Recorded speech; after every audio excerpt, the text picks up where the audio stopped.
Welcome guys, this is your friend Naruto Addict 3.0 and we are back with a new fanfic. What if Naruto inherited Madara's legacy and Rinnegan power? With Hinata, Part 2. Start this fanfic story. 3 years later. A forehead protector, it symbolizes that one is a shinobi of a village. Each shinobi village has its own Hite 8. Once one wears it, it shows where one's loyalties lie. Naruto held the forehead protector with his right hand. He had been given it after passing the academy exam. His passing was a surprise to everyone in his class, even the senseis seemed surprised that he had passed. No one had thought that he was going to pass the exams. He was the dead last after all. So it was expected for the dead last to be the one that fails the exam that everyone passes. Naruto did enough to pass the exam. He did not have to fail since everyone his age was going to pass. He had already spent too much time in the academy. It was time to get out of the academy and become a shinobi. It had been just a day now since he got the forehead protector. The Sandaime had been pleased upon knowing that Naruto had succeeded in becoming a genin. Naruto saw it in the old man's eyes, the proud smile he had on his face. Anyone who had looked at the old man that day would have seen that he was truly happy. Naruto had never seen the old man give him a proud smile like that before. Naruto had returned today from his training. His grandfather had told him to come back to the village and replace with the clone. It was no longer needed. They had planned to dispel it after the graduation. He had also told Naruto to return after he had done so. In 6 days they would be meeting their senseis. They were already assigned to their teams. Naruto was placed in Team 7 along with Uchiha Sasuke and Haruno Sakura. They had said that Naruto was placed on the team to balance the scales. Sasuke and Sakura were top students and Naruto was the dead last. He made a perfect member of the team. They were not yet informed of their sensei's name. They would meet them in 7 days at the academy. Naruto placed the forehead protector on his forehead. He looked at himself and smiled at himself. It felt good to wear the forehead protector. Wearing it meant that he would have more things to do now. No longer would he be worried about training only, he would also have to place missions and team meetings into his daily activities. Right now he needed to meet with his grandfather. Madara had made it clear that he came back to the hideout after dispelling the clone and taking the forehead protector. He did not want to make his grandfather wait any longer. He entered his bathroom and placed his hand on the floor next to his mirror. A seal appeared on the floor. Naruto bit his thumb, letting blood leak. He wiped the blood on the seal and then disappeared. Unknown location. Madara held his gunbai with both his hands. He looked at it, remembering the good days when he was still at his prime. Remembering those days made him wish he was young again. He wanted to give the gunbai to Naruto as a gift for becoming a shinobi. It would also prove useful in future battles. He had used it many times when he fought, thus he knew its value. He also wanted Naruto be like him. Wielding a gunbai made Naruto like him. He had succeeded in making Naruto think a lot like him, though not completely. Naruto looked at the war fan with an impassive gaze. His eyes were studying the war fan his grandfather held.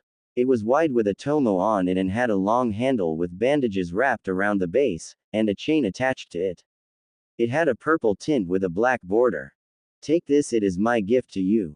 Madara said. Naruto brought out both his bands, accepting the gunbai. It was a little large for him. He could not use it at his current height. Thank you, Gigi. Madara smiled slightly. Naruto, I want you to know that I am proud of you. If you continue to train as hard as you have been, you will one day surpass me, even Hashirama. Naruto did not react at first.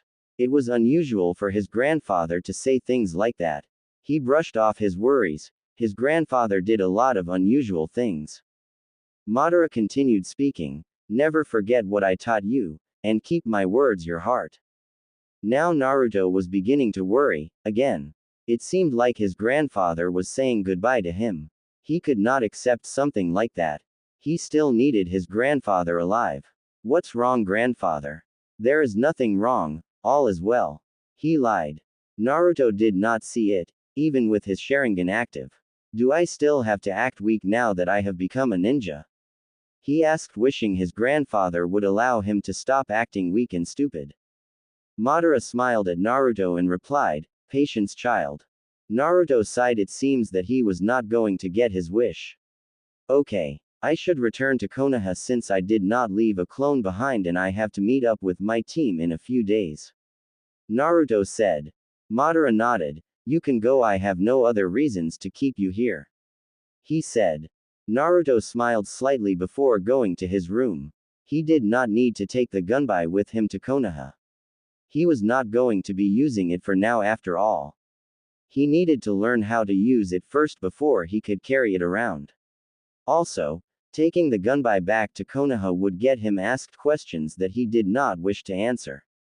Later that night at Naruto's apartment, a figure in a black attire sneaked into Naruto's room. He looked at Naruto, who was sleeping peacefully. The blonde was unaware of the presence inside his room. He slowly made his way towards Naruto. He did not want to be heard. If he made noise, the blonde would hear him and wake up. He reached Naruto's bed and stared at the sleeping blonde for a moment. He moved both his hands quickly. His left grabbed Naruto's neck, squeezing it. The other he firmly placed on Naruto's face, blocking his eyes so that he may not be able to see. With his neck being squeezed, he would not be able to scream. Naruto woke from his sleep due to the difficulty in breathing. His neck was pressed tightly and his eyes could not open because there was a hand that was making it impossible for him to open them. He kicked a few times and moved both his hands to try and stop the person from killing him. His kicking and his struggle were proven pointless as the person did not let go of him. Even if he were to scream, no one would come and save him. People would probably just come and watch him suffocate. They would certainly enjoy the show. He was not going to die like this. It had been long since he had allowed the villagers to do what they pleased with him. He was no longer going to allow it. Especially since the person had just broke into his apartment to try to kill him. His grandfather had told him to never allow foolish people to do as they pleased with him. He would certainly not allow anyone to take his life, not inside of his own apartment. He was too young to die and he still had dreams that needed to be achieved. He could not die and leave his grandfather alone. Naruto reached under his pillow while struggling to get loose from the tight grip on his neck. His eyes could not see. He took a kunai under his pillow and held it firmly. Because he could not see with his eyes, he relied on his other senses to try and stab the person on his shoulder so that the person could loosen up the grip on his neck. He moved the kunai quickly and felt it connect with something. The contact gave him the assurance that he had stabbed his attacker. The hands pressing him down the bed no longer had the power they had. He was able to get loose from the grip. He opened up his eyes and looked at his attacker. Naruto sat frozen on his bed looking at his attacker. His attacker was now falling down because of the wound on his neck. The blood leaked out even though the kunai that pierced him was still in his neck. Naruto was still frozen when his attacker hit the floor with a thud. Grandfather. He managed to stutter out at his grandfather. Naruto felt his word crumble down, his heart breaking into pieces. Tears started to wet his cheeks as he cried in regret. He had committed the greatest sin he could have ever do. He had killed his own grandfather. The man who took care of him when nobody wanted to do it, the man who taught him everything he knows about a shinobi. The man he cared for more than anyone he knew, the only person who was closest to him. He had killed that man. He crawled trembling towards his grandfather. The old man had a smile on his face. Madara looked at Naruto with a small smile before he breathed his last breath. Naruto's eyes widened as he saw his grandfather's eyes close. No, grandfather, don't die. I did not mean to kill you. I did not know it was you. Come back, grandfather. He cried out, holding his grandfather's arms. His grandfather did not respond. Naruto felt the guilt and regret overwhelming him. He had killed his only family in the world. Tears showered down like water flowing off a broken water tap. His hands shook with guilt and regret, while his heart was torn apart. He felt as though he was standing between Earth and a large meteor, each pressing him against the other. His Sharingan activated unconsciously and morphed into a new form. The new form had a small black ring in the middle of the eye, 6 black blades connected from the ring, and they stretched to the border of the eye. Naruto felt his head pounding as if it was smashed against a hammer. The pain along with the regret and guilt was too much for him, it caused him to fall into unconsciousness. The moment Naruto fell down, Zetsu appeared within the room. He separated into two, white Zetsu and black Zetsu. You clean up the mess, I will take them to the hideout. Black Zetsu said to White Zetsu in his deep voice. White Zetsu nodded. Black Zetsu took Naruto and placed him on his left shoulder. He did the same with Madara's corpse, placing it on his right shoulder. He left White Zetsu cleaning up Madara's blood on the floor. Unknown location, hideout. Black Zetsu watched as Naruto's body began to stir. Naruto had slept all night peacefully. Zetsu had thought he might have nightmares, but nothing had happened all night. Naruto slept like a baby. Naruto rose up from the bed and looked around his surroundings. He saw that he was in his room within the hideout. He did not remember coming to the hideout. He saw Zetsu and the events of last night began to play in his head. He looked down in guilt, tears started to leak out again, his hands clenched tightly. I'm sorry I killed him, I did not see it was him. He said to Zetsu. It did not matter that Madara was the one to have tried to kill him first. What mattered was that he had killed his own grandfather. Zetsu did not like the situation he was currently in. Seeing Naruto cry was unpleasant. It was not your fault. Madara wanted to die by your hands. Zetsu said, confusing Naruto. Why would he want me to kill him? He was going to die anytime soon. He decided it was best if he died by your hands. Your experience of killing him would awaken your Mangekyo Sharingan. He said it was the greatest power he could leave you with. Zetsu replied. Naruto's eyes widened. He had killed his grandfather just to awaken his Mangekyo Sharingan. It was the same when he awakened the Sharingan. Couldn't he have found another way for me to awaken the Mangekyo? Zetsu shook his head. No, he was going to die anytime soon. It was either he died on his own and leave you as you are, or die by your hands and leave you with a Mangekyo Sharingan. The Sharingan was a cursed Jujutsu. The things one had to do to evolve it were horrible. Is this the price of power? Naruto asked himself. He continued to cry even if his grandfather wanted him to kill him and did not feel betrayed by him, he still could not forgive himself for killing him. Naruto, it is either you accept that Madara wanted to die or you continue to drown yourself in guilt. I won't watch over you if you are like this. He shook his head. Your grandfather would be disappointed seeing you like this. I should know that. I am his will after all. He said and disappeared from Naruto's view. Naruto felt conflicted. He knew his grandfather would not be pleased seeing him crying. Madara hated any weakness. At the moment he was in a moment of weakness. If an enemy was to come at him, he would surely be killed because he could not fight in his condition. Zetsu was right, but he could not help but feel guilty for ending his grandfather's life. The following day, Naruto had just finished burying his grandfather. He was not crying. No, Naruto had told himself he would never cry again. He had spent the whole of yesterday locked up in his room thinking. He did not eat anything the whole day, he only ate today morning. He had told himself that if killing his grandfather was the price of power, then he would accept it, but it did not mean he liked it. It was just that there was nothing he could do about it and was done, he could not change it. His grandfather would not have come back if he had continued crying. He had told himself when he was just 6 that crying did not solve anything. He was walking calmly inside the hideout with an impassive look and his Mangekyo activated.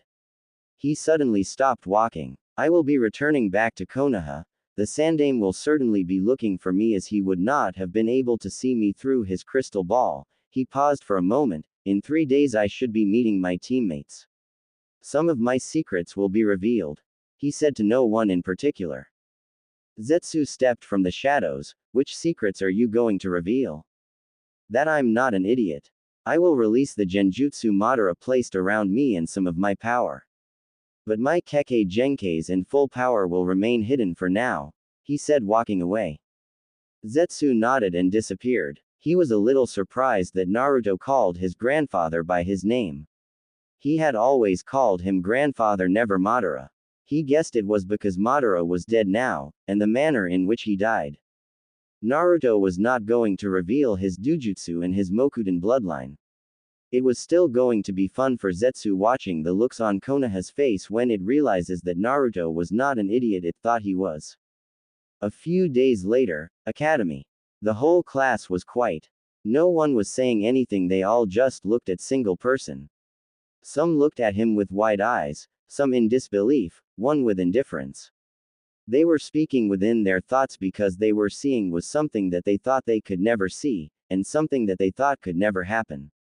The subject of their thoughts was Uzumaki Naruto. Naruto was not in his kill me orange jumpsuit. He was different, he looked different. No more was the foxy grin that had always been ever present on his features. Naruto was wearing a black long-sleeved shirt with a red Uzumaki swirl in his front and back. The one on the back was small, but the one in the front was large, it covered his chest. He also wore black shinobi pants, black shinobi boots and black gloves, each with an Uzumaki swirl at the back of his hand. His blonde hair was long, they reached his shoulders, and two large bangs covered a bit of his face. The bang on his right made his eye barely visible. Naruto had not cut his hair ever since he was 7. He let his hair grow for 6 long years. He wanted them to be like Madara's when he grew older. Naruto's whisker marks were still there on his cheeks, but seemed to be disappearing. His face looked mature and his eyes were devoid of any emotion. A minute passed and everyone got over their shock. Is that Naruto? A random girl asked, still in disbelief. Yes, that's him, and he looks kind of hot. A Sasuke Uchiha fangirl did not like hearing that. He might have changed his clothes, but he is still a dead last. Who cares if he is the dead last? He graduated and what matters most is that he is hot. Maybe, but he is not as hot as Sasuke-kun. That might be true, but it does not change the fact that he is hot and you just admitted it. The Uchiha fangirl huffed and looked away. Today they would not be meeting with Iruka. He had already given his final speech the day he announced the teams. They were told to come here and their Jonin senseis would come and fetch them. A few moments later the doors opened. A group of Jonins walked inside class. When they all saw him they eyed him suspiciously and curiously. The Naruto they all knew was not like that. They did not dwell on it though, they went on to collect their students. Only 2 Jonins interested Naruto because they had genins he was familiar with as their students. Asuma Sarutobi, the son of the Sandaime Hokage, Hiruzen Sarutobi. His team was Team 9. It consisted of Ino Yamanaka, Akamichi Choji, and Nara Shikamaru. The 3 were friends, so Naruto was not surprised that they were grouped together. He knew that Shikamaru would be the brains of the team, Choji the muscle of the team. He could not figure out what use Ino would be for the team since the girl showed no ninja skills. Well, her clan techniques could be quite useful if she did learn them. As far as he knew, the girl did not train at all. Yuhi Kurenai, Konoha's Genjutsu mistress. She was the Jonin sensei of Team 8. The team was composed of Hyuga Hinata, Inuzuka Kiba, and Aburame Shino. Trackers. Naruto thought looking at the team. Inuzuka were tracking specialist in Konoha. Their noses were blessed in tracking a person's scent. Hinata with her Byakugan could be useful in the fronts since the Byakugan could see through anything. Shino could also operate like Kiba with his Kinkai. The class cleared and Team 7 was left alone in the class. They waited for more than 2 hours for their sensei to arrive. Naruto did not like the time it was taking for the Jonin of Team 7 to arrive. He was displeased. He did not like people who wasted his time. Team 7's Jonin was wasting his time by being late. 2 hours was a bit too much for Naruto to tolerate. Over the time Sasuke had been stealing glances at Naruto, who had been quiet ever since he entered the class. Sasuke was curious about the changes in Naruto, but his pride stood in the way of asking about it or displaying his curiosity. Sakura was being Sakura, though she never did try to say anything to Naruto. It was because of the emotionless look on Naruto's face.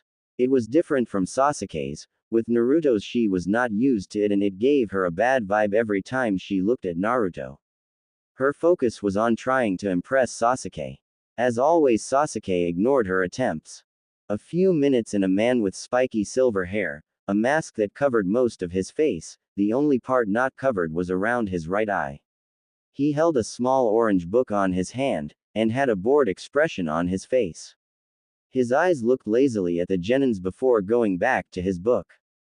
Copy Ninja, Hitaki Kakashi. I should have known he would be selected to be Team 7 Sensei, Naruto thought looking at the famed Sharingan no Kakashi. At least I did not get a weak sensei, he thought. Kakashi narrowed his eye at Naruto. The blonde was a different person from the one he had seen in the past months and different from the reports he got. He looked at had gone through a transformation. You must be Team 7, Kakashi said lazily. Meet me at the roof in 5 minutes. He said and disappeared in a puff of smoke. Naruto too disappeared into thin air. Sasuke stared at where Naruto had been sitting before clenching his fists. He walked away with Sakura following him behind with a confused look on her face. She was confused because Sasuke seemed angry at something. She could only guess it was because Naruto had just disappeared into thin air. But she questioned herself as she could not understand how it would make Sasuke angry. Roof. Kakashi looked at Naruto curiously. This was certainly not the Naruto he was expecting to see. What surprised him the most was that Naruto appeared at the roof just after he did. He could not have done it with pure speed, he had used a shunshine. It surprised him because Naruto was not supposed to be able to do that kind of jutsu. The jutsu was a Chunin level jutsu. From what he had heard, Naruto had struggled to even do the Bunshin no jutsu. He shrugged off his thoughts when he saw the rest of his team appear. He looked at them lazily. Sakura seemed out of breath, while Sasuke, well, was Sasuke. Looking at Sakura, Kakashi could tell that the girl lacked physical training, meaning she was physically weak. By the looks of things, it seemed that the girl did not train at all if she lost her breath by climbing a few stairs. Sasuke looked at Naruto for a moment before going to take a sit beside the blonde. Naruto did not spare Sasuke a glance, he just sat there as if Sasuke was not there, something which seemed to trouble him greatly. He hated being ignored, especially by Adobe. Kakashi never took his eyes off his book as he spoke. Alright, now that everyone is here, I want you to introduce yourself by telling us your name, likes and dislikes, he said in a bored tone. Sakura did not seem to get it. Sensei, why don't you go first to give us an example on how we should introduce ourselves? Kakashi took his eye off his book and stared at the girl for a moment. She was supposed to be smart. He could not understand why she would say something like that. He did say how they were supposed to introduce themselves. He sighed. I am Hitaki Kakashi. I have no intentions of telling me my likes and dislikes. As for my dream, I have a few hobbies. He introduced himself, his eye off Sakura and back on his book again. All he gave us was his name, two of the genins thought with a sweat drop. Naruto gave no reaction to it, he just stared impassively into the blue sky. You are next, Kakashi said looking at Sakura. Sakura nodded. Hi, I'm Haruno Sakura, my likes are, she looked at Sasuke with a blush, my dreams are, she looks at Sasuke again with a blush and a soft giggle. Sasuke ignored her. He just went on with his brooding.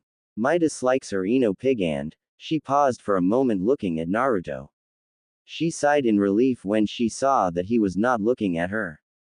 His impassive face kind of scared her, but since he was not looking, she could say whatever she wants. Naruto Baka, she said loudly.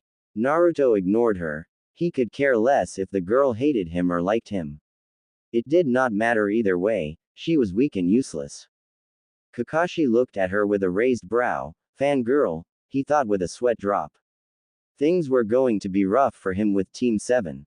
He hated dealing with fangirls, they annoyed him.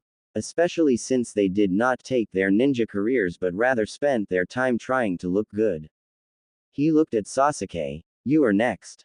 My name is Uchiha Sasuke. I hate a lot of things and I don't particularly like anything. What I have is not a dream, No, it is a reality. I am going to restore my clan and kill a certain man. Sasuke introduced himself darkly. Sasuke is so cool, Sakura thought with a dreamy look on her face. Naruto glanced at Sasuke for a moment before looking away. The Uchiha was stuck in his path for revenge. He was surely going into a darker path. I should have expected that much, Kakashi thought looking at Sasuke. He had a lot of work to do with the team, Sakura's fangirl attitude and Sasuke's dark path. He had to do what he could to ensure that Sasuke stayed out of the dark path he was currently in and develop bonds with his teammates. He looked at Naruto, giving him a nod to introduce himself. Uzumaki Naruto. Single quote, single quote, single quote, single quote. No one was expecting that kind of introduction. Even Sasuke was not expecting it. Yes, Naruto seemed quiet and calm, but he did not expect him to introduce himself like that. Sakura was kind of fuming, thinking that Naruto was trying to be cool. She did not like anyone trying to be better than Sasuke. Even the Sandaime almost fell off his chair within his office as he was watching the meeting with his crystal ball. Kakashi looked at Naruto. There was something wrong with the kind of picture he was seeing. First, the change in appearance after graduation, and Naruto's body seemed strong physically. He looked like he trained hard as his eternal rival, Meta guy. And then the change in attitude. One could not change the way Naruto did in a few days. Unless he was always like this but hiding it behind that mask of happiness. But the hair, last time he saw Naruto his hair was short, that is if unless he was hiding it too. Genjutsu, he thought with his eyes slightly wide. He had to be a genjutsu master to be able to cast a genjutsu that could fool the whole village, even the Sandaime. Things were certainly going to be hard for him. Fangirl, Avenger and the Mystery Genin in a single team was going to consume much of his team. Why does the Sandaime hate me? He thought to himself. He sighed and looked at the academy graduates. Now that we are done with the introductions, tomorrow we are going to be doing a survival test. There are too many graduates this year, thus we will do the tests to determine those are ready to be Genins. Out of the 27 academy graduates, only 9 will become Genin and the rest will be sent back to the academy. He paused and looked at their reactions. But sensei, we have already passed the academy test, and graduated, which made us Genins. Sakura said. Kakashi shook his head. You passed the academy exams, to be a Genin you have to pass a Genin test. He paused. Your chances of failing are 66%. We will meet at 6 in the morning, training ground 7. I suggest that you don't eat breakfast, if you do you will puke. He said. Yane. He said before leaving in a swirl of leaves, but not before glancing at Naruto. Naruto got up to leave but was stopped by Sasuke. Dobi, what is with the change? He asked. No, he demanded. Yay. Why are you trying to look cool? Sakura added loudly. Naruto's face remained impassive. I did not change, I was always like this, you were just too blind to see it. He said as he disappeared into thin air. Sasuke felt offended by Naruto's reply, but he could not do anything since the blonde was already gone. At least he was not annoying as he was in the academy, that was a good thing. But inside of him was begging to be wary of the blonde. There was this feeling he was getting off the blonde that was not anything good. He started to retreat. Sakura spoke. Sasuke-kun, do you want to get something to eat? He asked happily with a blush. No. Sasuke replied coldly. Hokage's office. The Sandaime was looking at Kakashi. What he had seen with his crystal had been a shock to him. Never had he suspected that Naruto was hiding under that happy mask he always had. But what troubled him were the physical changes in Naruto's body. The only word that came to his mind when he saw the blonde was genjutsu. That word alone troubled him greatly. If Naruto was able to hide in a genjutsu while he was around him, meant that he had to be a master of the art. He was not just a Kage, he could detect even S-rank genjutsus. But he could not detect that Naruto had a genjutsu placed around him that he or anyone in the village could not detect. It troubled him greatly. I'm guessing you saw everything. Kakashi said. The Sandaime nodded. Yes, and it troubles me. Kakashi nodded. I never thought I'd see him like that. With the way he currently looks at the moment, he looks exactly like his father. You have to know that not everyone in the village is ignorant, they will start to suspect that he might be related to the Yondaime. Yes, but let us just be grateful that the majority of the village would never think something like that because they are consumed by hatred, the Sandaime said. You did tell me that I was not supposed to fail the team tomorrow, this means that he will go out of the village. Once Iwa sees him, they will think he is the Yondaime's son. Anyone who thinks logically will be able to tell. The Sandaime nodded. For now we won't do anything. But bring Naruto to me after the test after you see his skill level. Hi Hokage-sama, Kakashi said before disappearing from the office. The Hokage leaned back to his chair. He was definitely getting too old to be dealing with this kind of issues. His most fear was what Naruto might know. He would have a lot to deal with if Naruto did know things he was supposed to be the one to tell him. He just hoped that Naruto was not hiding more things that would be a threat to the village. Training Ground 7. Naruto was relaxing on a tree branch. He had arrived at the training ground before anyone did. He did not want to listen to Sakura's voice, thus he chose to relax on the tree.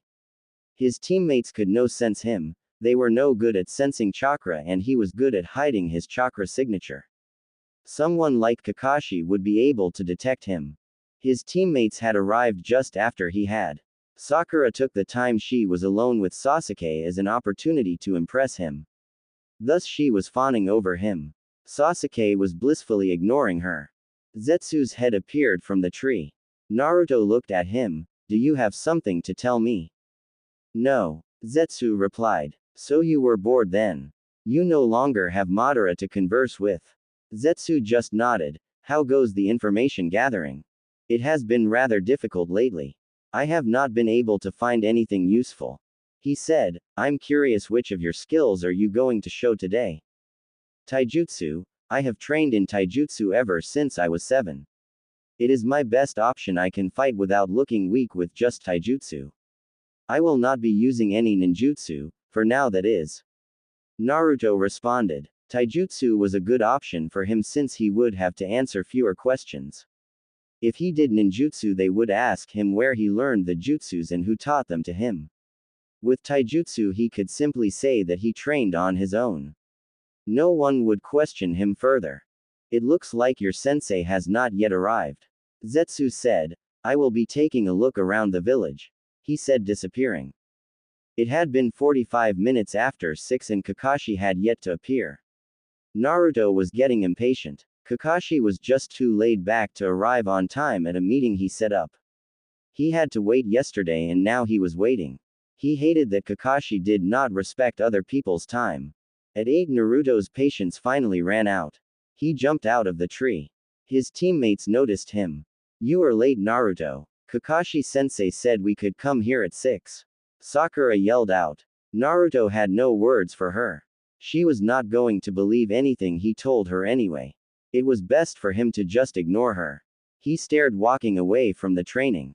Sasuke finally spoke. Where are you going, Dobi? Home. Naruto responded without looking back at Sasuke. But we have a test to take. Sakura said. I am aware of that, but I do not have the patience to deal with our sensei's tardiness. When he does get here, tell him I will be my apartment. If he is really serious about the test, he will come and fetch me. Naruto said and disappeared. An hour later. Yo. Kakashi greeted with an eye smile as he appeared in a puff of smoke. You are late. Sakura screeched, making Kakashi wince, but he blissfully ignored her. He looked around because he could not see or sense Naruto. Where is Naruto? He left about an hour ago because you were late. Sasuke said with a glare directed towards the Jonin. He was furious. He did not like being kept waiting. He could have left with Naruto but chose not to because to get stronger he needed to pass the test for him to be a ninja. Kakashi brushed Sasuke's glare aside. Did he tell you where he was going? Sakura nodded. He said he was going back to his apartment. I will be back in 10 minutes with him, so don't go anywhere, he said as he puffed away. Naruto's apartment. Kakashi arrived at Naruto's apartment. He found the apartment's door slightly opened and decided to enter. Naruto, he called out, entering the blonde's home. He got no reply. He was surprised when he found the apartment looking empty. There was no furniture in and their things packed inside boxes. It seemed like the blonde was moving out or moving things out to make space for new furniture. No, he is moving out. Kakashi thought to himself. Naruto walked in front of Kakashi. You are moving out? Kakashi asked curiously. Naruto nodded. This place is degrading. It's a rundown apartment, something not suitable for a shinobi. It was indeed degrading, but it was not the reason he felt he needed to move out now anyway. The apartment reminded of the good days he had with Madara, and his bedroom made it difficult for him to sleep since it was the place he had killed Madara. He could have gotten over that in time, but he needed to find a suitable place for him to live in. Where are you going to live now? The Shinobi District, Naruto replied. Kakashi just nodded, but he had questions. Naruto was definitely not getting help from the Sandaime. If he was the Sandaime would have told him about it. That begged the question, where did Naruto get the money go rent an apartment at the Shinobi District? He knew that someone like Naruto who was not yet a ninja and lived off the allowance the Sandaime gave him every month should not be able to afford an apartment on his own. He would get answers when the Sandaime spoke with Naruto later on. Come on, let's go, the others are waiting for us, he said. Naruto nodded and went on to close the door while Kakashi disappeared. Training Ground 7. Kakashi remembered something that he wanted to tell Naruto. He had forgotten about it after he had reached the blonde's apartment. Naruto, don't do what you did again in the future. If you pass the test I'm going to give you. Naruto stared at Kakashi for a moment before responding. Give me that lecture again when you learn to respect other people's time, he said. Kakashi was not expecting Naruto give that kind of reply. He could not argue, but he could give a good reason as to why he had been late today. Well, you see, a black cat crossed my path and I had to take the long way around. You did not have to live since it was not my intention to be late. Naruto just looked at him with indifference. Kakashi shrugged and looked at the rest of the team. Now that everyone is here, we can begin with the test, he said. Your objective is to get a bell from before noon, he said, taking out 2 bells. If you do not get a bell you will be sent back to the academy. But sensei, there is only 2 bells and there are 3 of us. Does this mean that only 2 of us will become genins? Sakura asked confusedly. Should have expected that from her, Kakashi thought. That is if you do get the bells. Now come it with the intent to kill, begin. The 3 genins dashed off to the trees to hide their positions, making Kakashi smile. It was a good sign that they did listen to the academy lectures and understood some of Shinobi's rules. Never show your location to your enemy. They did just that by hiding from him. It was not that they could actually hide from him, they were just genins and he was an elite jonin. They were merely trying, and he could give point for their attempts. Kakashi made his way to the trees to look for the genins. He was in no hurry because he knew that sooner or later one would come after him and try to get the bells. He was able to detect Sakura rather easily. A few seconds later he detected Sasuke hiding in a tree, but Naruto he was unable to find. He stretched out his senses. He smiled as he found Naruto sitting comfortably on a tree branch. The blonde looked comfortable and was observing him. He looked at Sakura's direction and decided to start with her. She was the weakest of the 3, no doubt about that. She was no challenge in taijutsu, so he decided genjutsu would be a better test for her. The girl had a great mind, genjutsu should be a good challenge for her. Sakura felt a bit dizzy, her vision was blurry. She could not understand what was happening to her. The last minute she was perfectly fine hiding away from Kakashi while she was also looking for Sasuke. She wanted to hide where Sasuke was hiding. She needed to be near her Sasuke-kun so he could get a better look at her. But now she did not feel well. Sakura. She was brought out of her thoughts when she heard a voice calling her name. She could now see clearly and the weird feeling she was feeling in her head was gone. She looked up to see Sasuke coming into view. She beamed suddenly upon seeing that it was Sasuke who was calling her. Help me. Sakura looked closely at her Sasuke-kun. Her eyes opened wide as she watched Sasuke struggle his way towards her, the horror. His body was battered and bruised, it was also pierced with several kunais. She rushed over him trembling. Her heart was beating faster than normal. Sasuke dropped to the ground. Sasuke-kun, she thought as she stopped in her tracks as tears began to rush off her eyes. She felt as though her heart had stopped beating. Ah! She screamed loudly at the thought that Sasuke was dead and fainted. Kakashi looking from a distance could only sweat drop. The girl had just fallen to an easy D-rank genjutsu. She was supposed to be smart, and should have detected the genjutsu easily. Maybe I should have used an E-rank genjutsu, he thought. Kakashi shrugged and went away to find his next victim. Sasuke did not spare the girl a second glance. He really did not care what happened.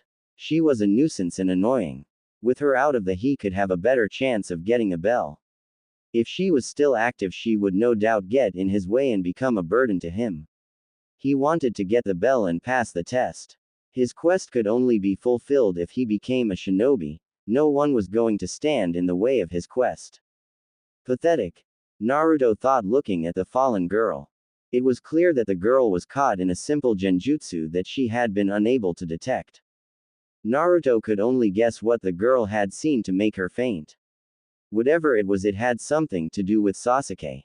Sakura was not fit to be a ninja. She was book smart, but that did not make a shinobi. Skills and dedication made a ninja, Sakura had none. All she cared for was looking good in the eyes of her Sasuke-kun. If the girl ended up being a genin with her current mindset, she would certainly become killed in her first mission if her teammates don't carry her over their shoulders. Naruto jumped off the tree he was in and made his way towards Kakashi. There was something about the test that was hidden. A genin team in Konoha was composed of 3 genins and a jonin. There was no team in Konoha that was a group of 3, even the Anbu squads were made out of 4 members, one being captain. Konoha preached teamwork to their shinobi. The objective of the test was in contrast to that motto. Despite them not being an official team, they were still a team, and fighting for themselves to get the bell did not promote teamwork. Also, it was not possible for academy graduates to defeat a genin. A thought came to his mind. They were not expected to defeat the jonin, but work together as a team.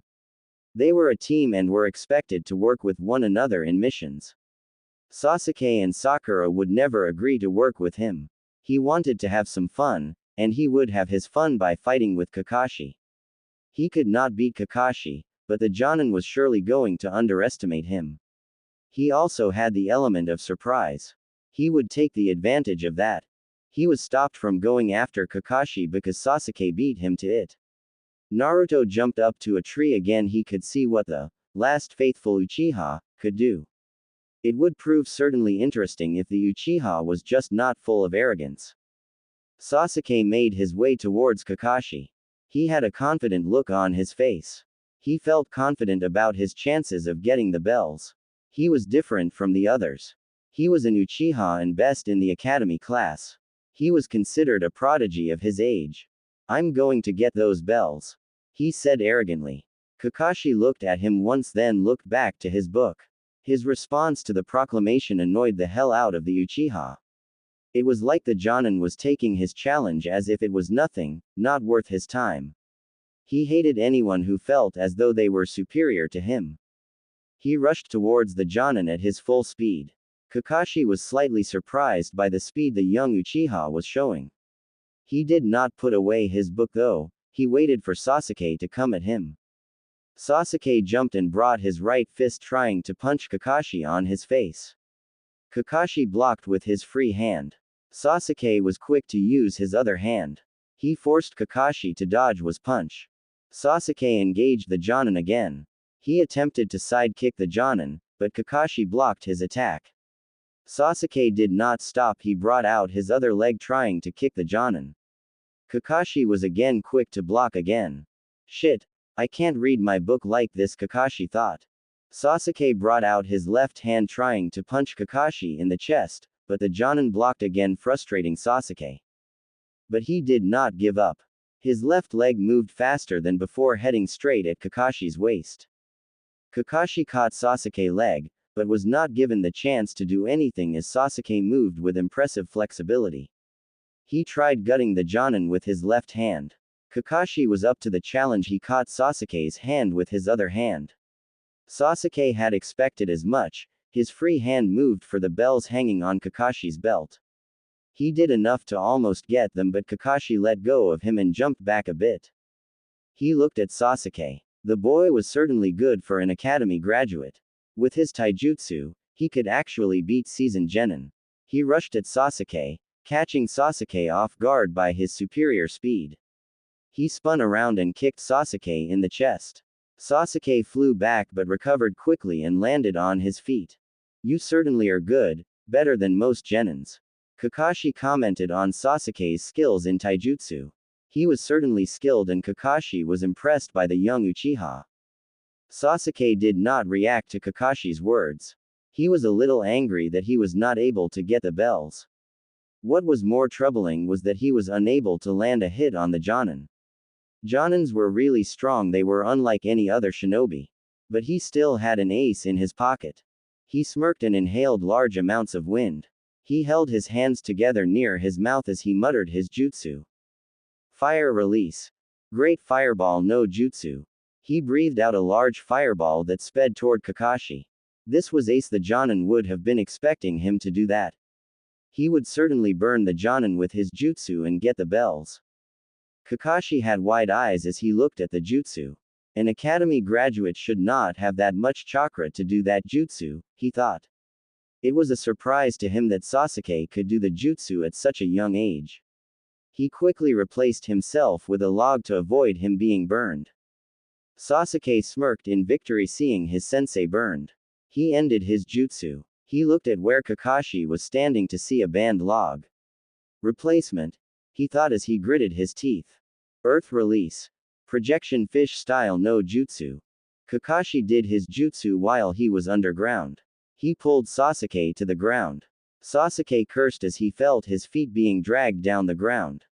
He was unable to stop being dragged into the pit. Kakashi got out from the ground and appeared in front of the buried Uchiha. Sasuke was buried with only his head being the only part of his body left on the surface. He glared at Kakashi angrily.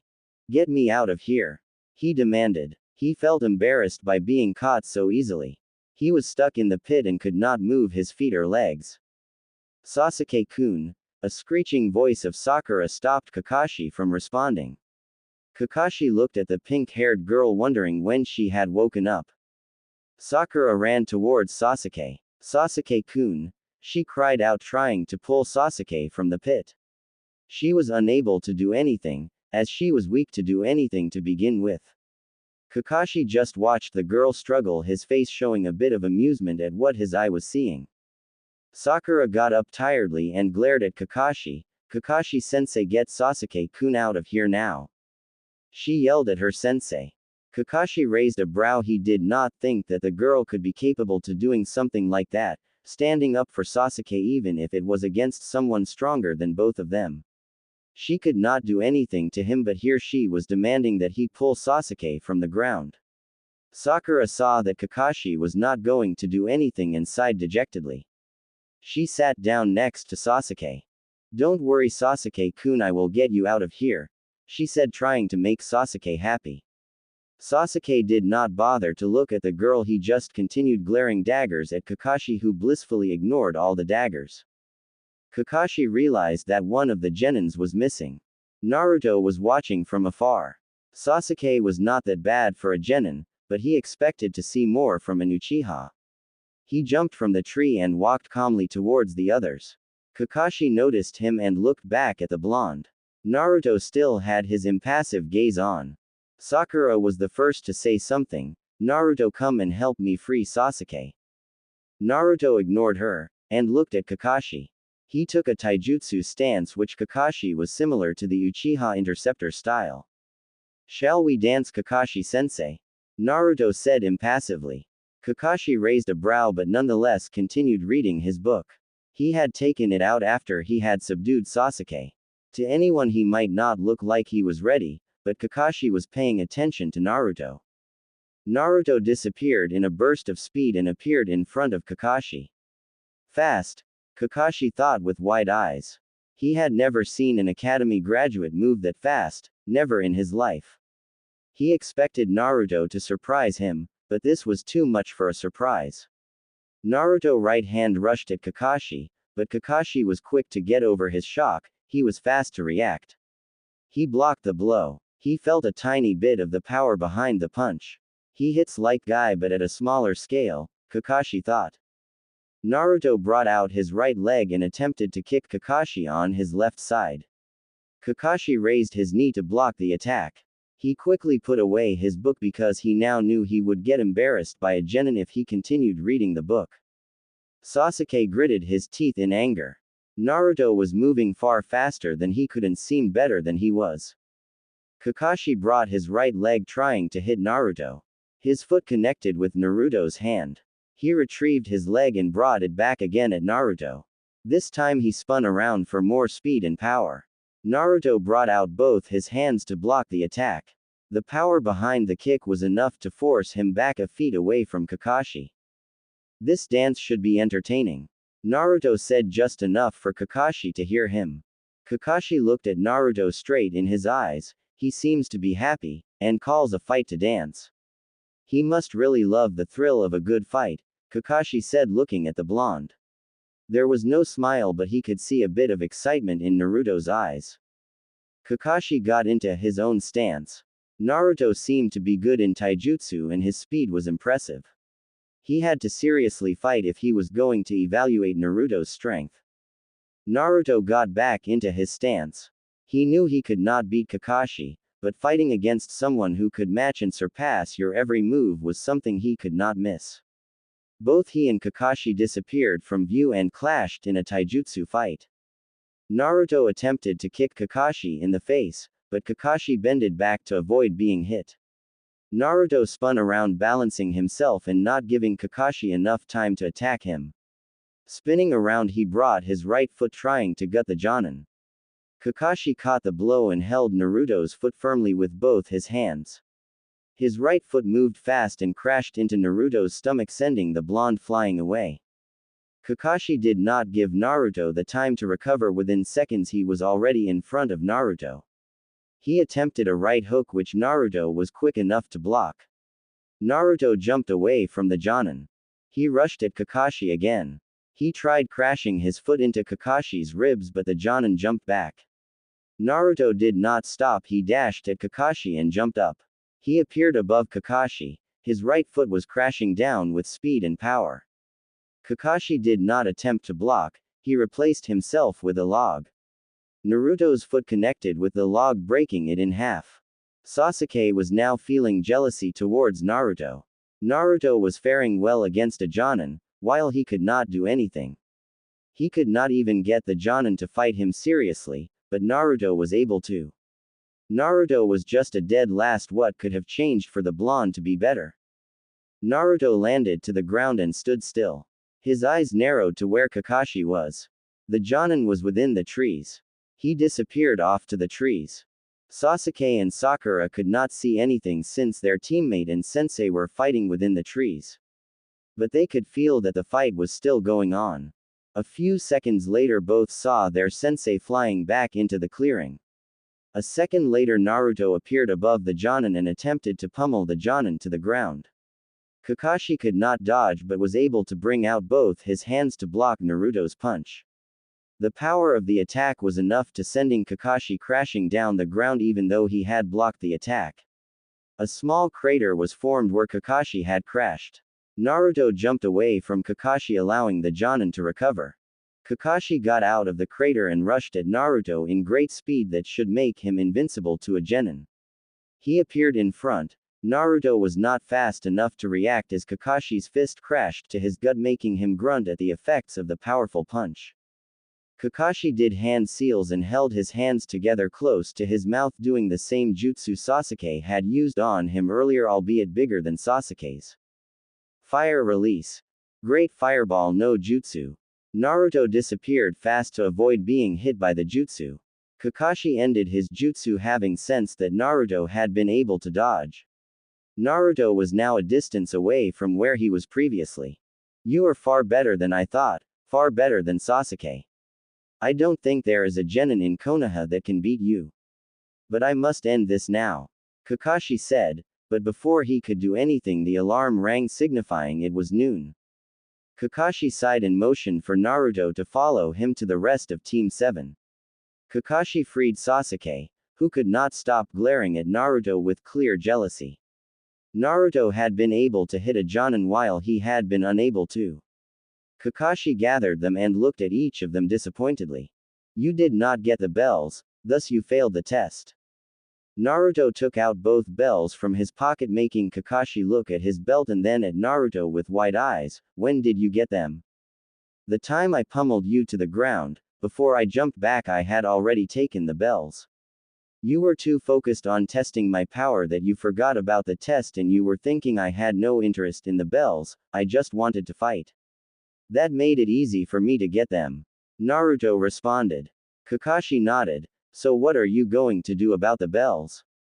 The aim of the test was not to get the bells but to test if we could work together as a team, as 3 genins cannot defeat an elite jonin. I'm surprised that Sakura with all her brains couldn't figure that out. Sakura glared at Naruto for the jab. It seemed like one, but Naruto was just pointing out that someone called smart like Sakura should have been able to figure the meaning of the test. Kakashi noticed that fact because Naruto's face remained impassive and there was no amusement in his voice. If you knew that, why did you not try to work with your teammates? Isn't it obvious? None of them would have been willing to work with me. Sakura's only concern is Sasuke, while Sasuke thinks he does not need help and can do everything on his own, and his pride would not allow him to accept help from anyone. Kakashi had to agree with Naruto. But Naruto should have tried to talk to them. Naruto is right, the purpose of the test was teamwork. I could give you another chance to work together, but since Naruto has the bells and I was not supposed to fail you, I guess I will pass you. He said, making Sakura and Sasuke sigh in relief. Naruto threw the bells back at Kakashi. Kakashi caught the bells. You can go now except for you, Naruto. We will meet tomorrow at 9 a.m. for a team meeting. Both Sakura and Sasuke left, but not before Sasuke glanced at Naruto. The Hokage's office, I presume. Naruto said, to which Kakashi nodded. Hokage's office. The Sandaime stared deep into Naruto's blue eyes. He found nothing from the blonde, his eyes had nothing, they were just devoid of any emotion. He never thought he would see Naruto's eyes like that. Naruto knew that the Sandaime wanted to ask questions about the transformation. He was not going to answer any questions he did not want to answer. No one forced him to do anything he did not like. Naruto, what happened to you? The Sandaime asked, breaking the silence within the room. I don't understand the question. Naruto said. He certainly did not understand what the Hokage meant. He could only guess, but guessing was not the right way to go if the person who asked the question was there to clear the question. The Sandaime narrowed his eyes at Naruto. This was not the same Naruto he knew. Last week you were not like this. He said, not really wanting to say what exactly had changed in Naruto.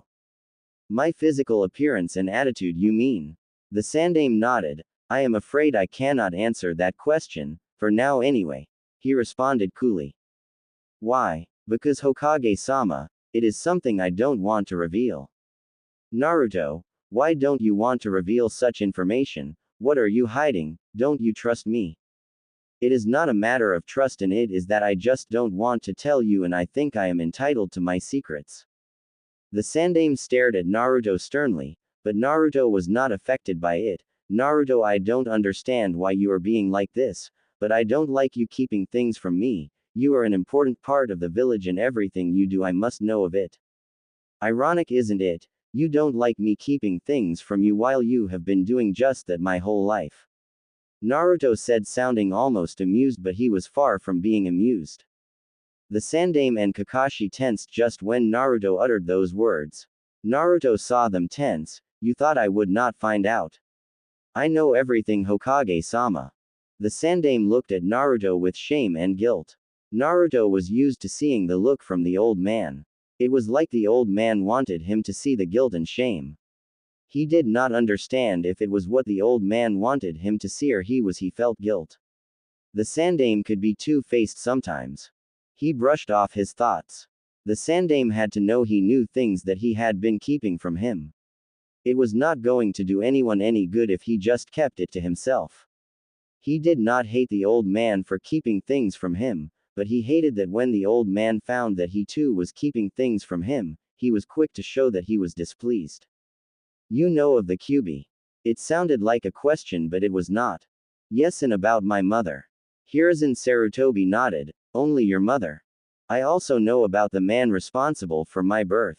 But he never was my father. The only parent I had was my mother. Kakashi and the Sandame looked at Naruto with wide eyes. They did not expect Naruto to reject Minato as his father. It only meant he hated Minato for sealing the QB inside of him, condemning him to a life of hatred. Naruto, I'm sorry for not telling you about your parents. Your father had so many enemies, we feared that they would come after you to kill you as you are a namikaze. The Sandame said sadly. As I said, Minato was not my father. I suggest you don't call him as such. Your reasons are nothing but excuses. You know full well that it was either I was killed by the villagers or the. Have you forgotten what they used to do to me on my birthdays? The Sandame failed to meet Naruto's gaze. How could he argue with what Naruto was saying? His life was already in danger by the villagers. It was a miracle that he had survived all the brutal beatings he had received in the hands of the villagers. I still am sorry, Naruto, for failing to protect you. I never hated you, Naruto said. I don't believe there is anything more that needs to be discussed now. I will be taking my leave, he said, disappearing from the office. Well, that went well, Kakashi said. The Sandame shook his head. No, nothing went well for us anyway. Everything went the way Naruto wanted it to go. He never answered any of my questions. We don't know who trained him and who told him about his heritage and the QB. And I believe he has more secrets. You have to keep an eye on him, Kakashi. Find out what he is hiding. Kakashi looked at the Sandame. I thought you were going to leave it as it is. Won't he tell his secrets when he is ready? Maybe he might. But we cannot wait for that. Naruto was able to fool the whole village, even me, for the past few years. Who knows what kind of secrets he is hiding? You do know that if he finds out that you sent me to spy on him, he might never forgive you. That is something I am willing to accept for the good of the village. The Sandame replied, lighting up his tobacco pipe. If Naruto was hiding things that could make him a threat to the village, they had to be found out soon. He was also not sure if Naruto was loyal to the village with what he had gone through in his life, and the transformation only made him more suspicious of Naruto. While the two talked, they never noticed a pair of yellow eyes recording their conversation. Shinobi District. Naruto walked calmly inside an apartment block. He was looking for apartment number 38. It was the apartment he had rented and was going to move into. He climbed stairs looking for the apartment until he found it. He entered his new home and breathed in the fresh air within the apartment. He could almost smile, but at the moment he had to unpack and put in the furniture he had bought outside the village from one of his travels with Zetsu. Naruto took out several storage scrolls from a small bag he had been carrying. The apartment had 2 bedrooms, a bathroom, kitchen and a sitting room. He had all the furniture for all the rooms. He made 10 wood clones to help him unseal his things. He started unsealing the couch for his sitting room and the large flat screen. By the time he finished putting everything in his sitting room, his clones were finished with their duties. Naruto had them dispel. He heard a knock on the door. He went to open, wondering who it might have been. No one for now knew where he was leaving.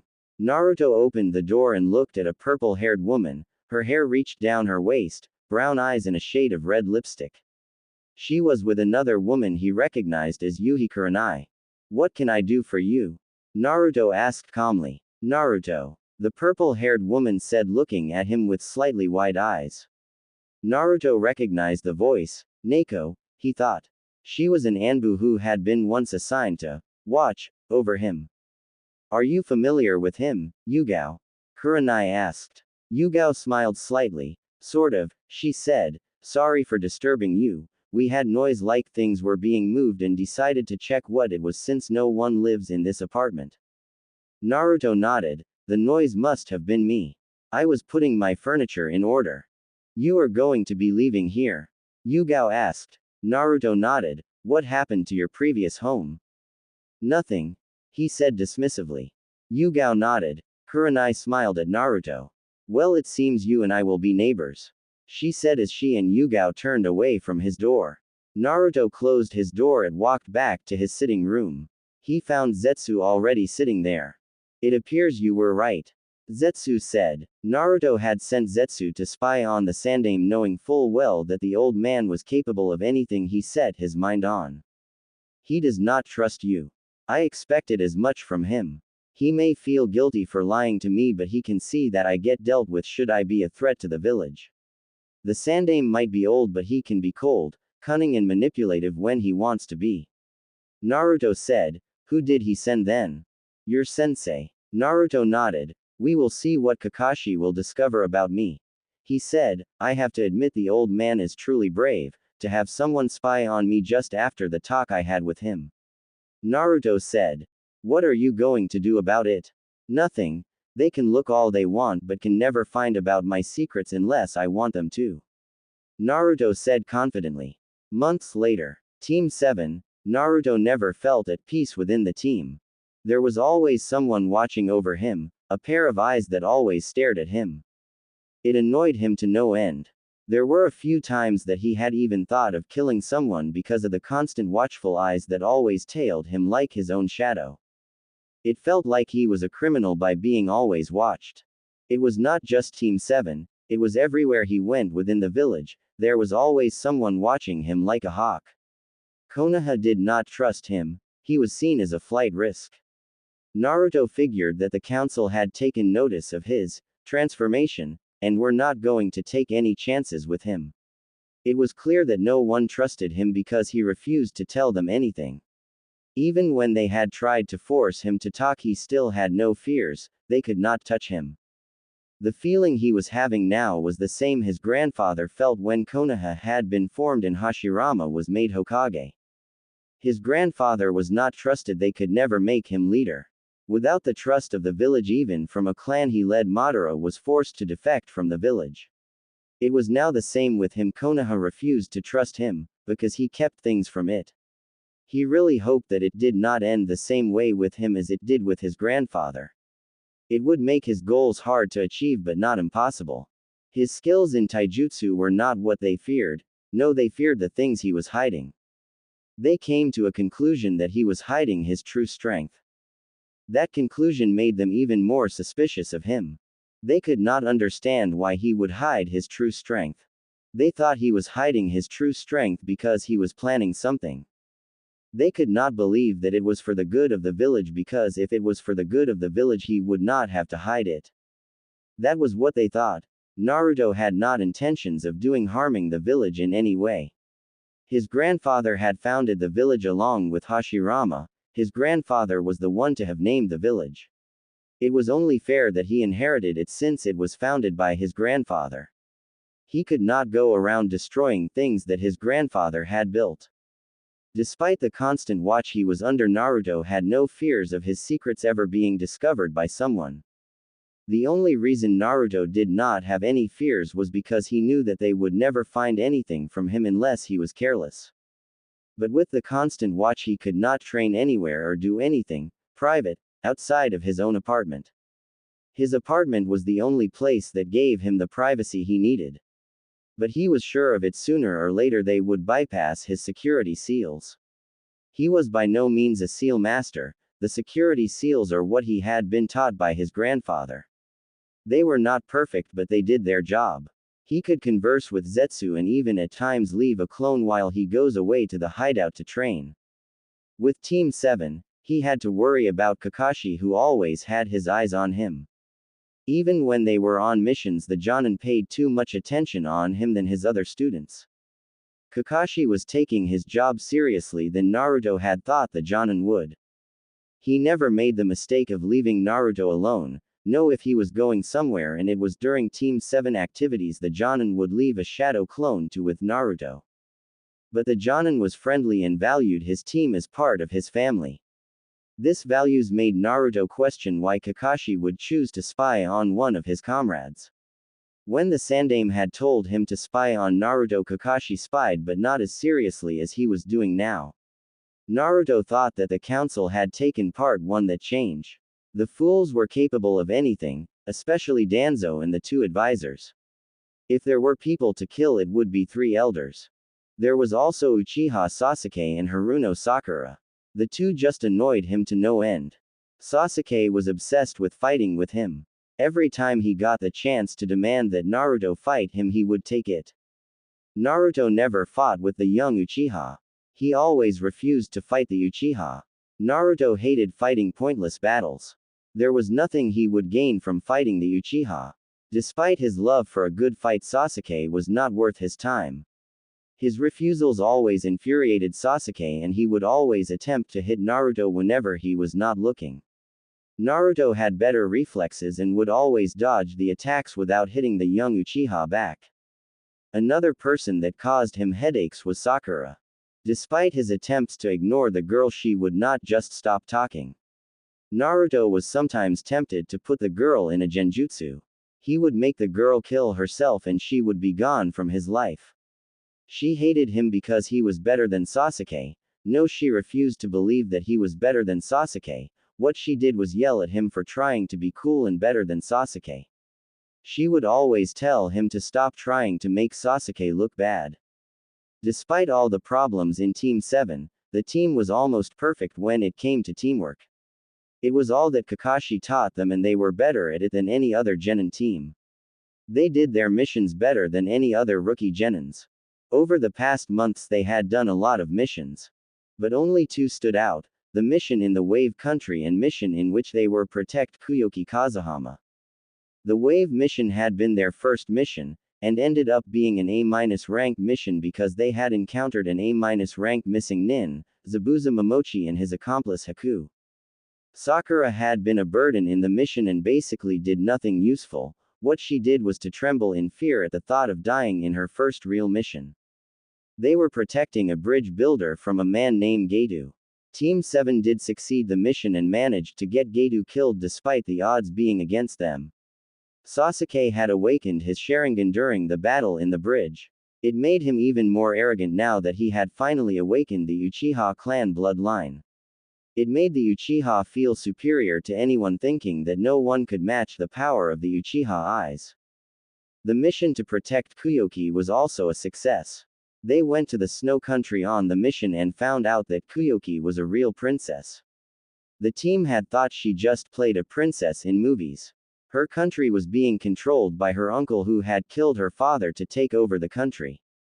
The woman at first had been refusing to accept her role as princess of the country, but after her uncle was killed, she finally decided to become ruler of the snow country. Naruto had been thinking of a better way to reveal some of his secrets to Konoha to get them off his back. Revealing some secrets would get them to lessen the number of shinobi they have following him. They would not need to have him watched 24/7, since they would have found out what he had been hiding from them. He would have more space to breathe and more privacy than he currently. He was patient and would wait for the right time. Rushing into things had its consequences. He would rather not have to deal with those if he could just wait a little more. Naruto was walking calmly towards Training Ground 7 alone. Looking around the village, he had come to notice that some of the villagers had stopped glaring at him. They had lost their hateful looks, but not all of them had. Some still did glare at him, but they had lost the intensity they used to have before he was a genin. The kind of change surprised him. He did not understand what had made them stop glaring at him. He did not think that it was because he looked like their dead precious Yondaime. Naruto was so consumed by his thoughts that he was not paying attention to where he was going. He ended up bumping into someone who also seemed to have been lost in thoughts. Likely no one was hurt since they were not moving at a fast pace. Naruto fathered himself and looked at who he had hit. He noticed that there were 3 people in front of him. The one he had bumped into was glaring at him. He was a boy at his teens. "What, where you are going, brat?" The boy who Naruto had bumped into yelled. He wore a black bodysuit and black shinobi sandals. His face was painted with face paint. He wore a Sunagaker forehead protector. He had something strapped behind his back that Naruto could tell what it was. It did not seem like a weapon or anything he had seen before. Naruto was not going to apologize to the boy. He had never apologized to anyone before and he was not going to start now. Their Suna shinobi was glaring at him like he could actually beat him. He was underestimating him because he was younger than him. Naruto ignored the Suna shinobi's words and looked at the other two in front of him. There was a blonde-haired girl. Her hair were tied into 4 pigtails at her back, her eyes were light green. She had a battle fan strapped behind her back. She was slightly taller than the boy in the black bodysuit. She wore a light purple dress that showed her well developed. There was a shinobi fishnet under her dress and her dress was short, it revealed some of her body. Her forehead was tied on her neck. The last one seemed younger than the others. He seemed to be at the same age as Naruto. He had short spiky red hair, his eyes were blank with a dark tint. On top of his left eye there was a tattoo with a kanji for love. He had an emotionless look on his face and gave off a feeling bloodlust. He had a gourd behind his back. The 3 were Sunagaker shinobis. The blonde and the red-haired just looked at him while the black-haired in a black bodysuit was enraged at that Naruto had ignored him. He brought out his right hand and grabbed Naruto by his shirt. "Don't ignore me when I'm talking to you, you little shit." Naruto narrowed his eyes dangerously at the teen. This was something he could not forgive. One did not touch him like this and got away with it. Yes, he did hit the teen, but it was not intentional. He was lost in his thoughts, so was the teen. "Kankuro, what are you doing?" the blonde-haired girl barked. The now identified Kankuro did not even bother to look at her. He just grinned. "I am trying to teach this brat to respect those older than him," he said. Before anyone could do anything, Naruto drove his fist into Kankuro's stomach. Kankuro let go of Naruto and clutched his stomach while gritting his teeth. "That hurt," he said under his breath. "That is what happens when you act like a fool, and now you are embarrassing our village by your foolishness." A cold voice of the red-haired spoke, making the blonde and Kankuro tense. Looking at Kankuro, he seemed scared of something and it was like he had forgotten the presence of the red-haired. "Sorry, Gaara," Kankuro said. Naruto wondered why he was apologizing. Even the girl seemed to get nervous when Gaara spoke. But the name Gaara brought those thoughts to a halt. He knew the name. "Sand siblings, I should have recognized the children of the Yondaime Kazekage," Naruto said impassively. "Subaku no Gaara, Jinchuriku of the Ikibi," he said, making the eyes of 2 of the Sand Shinobi wide. "Subaku no Kankuro and Subaku no Tamari, the eldest of the Sand siblings," he said and narrowed his eyes at Kankuro. Gaara smiled. It was a creepy smile. It was as if he was imagining Kankuro being fed his own hand. "Next time you touch me like that, I will cut off your hand and feed it to you," he said darkly, making Kankuro gulp at the threat. "If it was not that you are a guest to the village, I would have killed you for your foolishness. You don't try to attack someone without even evaluating their strengths," he lectured, walking away. "What is your name?" Gaara asked in his emotionless voice. Naruto stopped and looked at the Jinchuriku. "Uzumaki Naruto. I shall see you at the exams, Subaku no Gaara," he said and disappeared from the view. Gaara grinned madly, making his siblings look at him fearfully. They knew that kind of smile. It was the kind of grin he always wore when he was thinking of crushing someone with his sand. They feared that kind of smile. They could only feel sorry for the blonde should he meet Gaara in the battlefield. Training Ground 7. Chunin exams. Naruto thought. He had forgotten about them. Zetsu had informed him about them. He thought that it was why Kakashi had called them today. They had been on a break from their previous missions. It was not yet over. With the exams coming, it would prove difficult for him to hide his secrets from everyone. That is, if he meets someone he could not defeat in a taijutsu fight, though he knew that no mere Genin or Chunin could defeat him in a taijutsu fight. Villagers could always send Jonins in the Chunin exams. Naruto brushed off his thoughts. His taijutsu was superior to most, even some Jonin's taijutsu was inferior to his. His speed gave him a great advantage against most opponents. Sasuke and Sakura walked side by side towards the training ground. Looking at them, they always came together at the training ground, well, not always together, but most of the time. It was like they lived in the same house or were neighbors, but they were none of that. It was a mystery how they could arrive at the same time at the training ground most of the time, whereas they did not live together. They could only make it together if Sakura knew which road Sasuke took to the training ground, but knowing Sasuke, he would have changed the road he took upon seeing that Sakura knew the way he used for the training ground. Sakura always knew where Sasuke was. It was like the girl had sensing abilities that only worked on Sasuke. Sasuke glared at Naruto before looking away. It was nothing new to Naruto. It was either Sasuke demanded that he fought with him or he just glared at him and looked away. Naruto preferred to be glared at than having Sasuke demand that they find. That way he did not have to deal with the Uchiha. They did not wait for too long in the silence because Kakashi had decided to make it in time for the first time.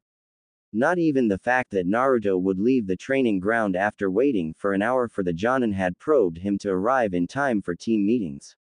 It was a surprise to the whole team. Yo! Kakashi greeted his students with his eye smile in place and the ever-present orange book present in his right hand. What is wrong, Kakashi-sensei? Why are you not late? Sakura said in a low tone. Kakashi smiled. Nothing is wrong. Is it that surprising that I am on time? No one answered the question. Sasuke got down to business. Why did you bring us here, Kakashi-sensei? I thought we were still having his time off. Can't I just bring you here so that we can get together? We are a team after all. Kakashi said, flipping a page in his book. Sasuke glared at him. Kakashi sighed at the Uchiha's attitude. Fine, I brought you here because I have some good and important news that I want to tell you. He said, taking his eye off his book. Sasuke stopped glaring at him, wanting to know the important news the sensei had for them. Then let's hear it. Naruto spoke for the first time since Kakashi appeared. Kakashi gave them a wide-eye smile. I have nominated you for the Chunin selection exams, he said. Sasuke smiled at the news. It was a great opportunity for him to test his powers against other strong genins he would surely meet at the exams. Naruto's face remained impassive while Sakura looked unsure. Kakashi took out 3 pieces of papers, handed each to his students. If you want to enter the exams, the choice is yours. But if you do decide to take the exams, take the forms with you to the academy at room 301, tomorrow at 8 a.m. He said. Kakashi-sensei, are you sure we are ready to take the exams? Sakura said, not sure if she really wanted to take the exams. She knew she was not strong to take the exams. Kakashi nodded. If I did not believe you were ready to take the exams, I would never have nominated you. I believe that you are ready, you just have to believe in yourselves. He said, smiling. Remember, it is a personal choice. No one will force you to take the exams if you decide not to take them. But I must warn you, if you do decide to take the exams, you might find yourself facing against strong genins like Naruto or someone strong like Haku. I'm sure you do remember him, well, Yane. He said, disappearing in a puff of smoke. Sakura paled at the thought of facing someone strong like Haku. Haku had almost killed Sasuke. She could not possibly go against someone he was able to defeat Sasuke. Sasuke was strong and cool. If she was to face someone stronger than him, she would certainly be killed. She looked at Sasuke, who was smiling. It was a true happy smile. She did not want to disappoint him. She could enter and finally show him that she was strong and not weak as he always said she was. Sasuke looked at Naruto with a small smile. I hope you enter the exams because I really want to fight you, Naruto. He said, going away with his smile still in place. He was holding the form firmly as he did not want to lose it. The Chunin selection exam was a good chance for him to test the power of the Uchiha. Sakura also walked away with a lot in her mind. Naruto looked at the form and sighed. The exams were going to be nothing but be troublesome for him. He sighed and walked away to clear his thoughts. Hokage Monument. It was sunset and Naruto was enjoying view up in the Hokage Monument. He had managed to get the shadows that always followed him to follow a clone while he got some breathing space. He did need the time sometimes, a time where nobody was watching him, recording everything he did. He felt annoyed when he sensed someone coming to him.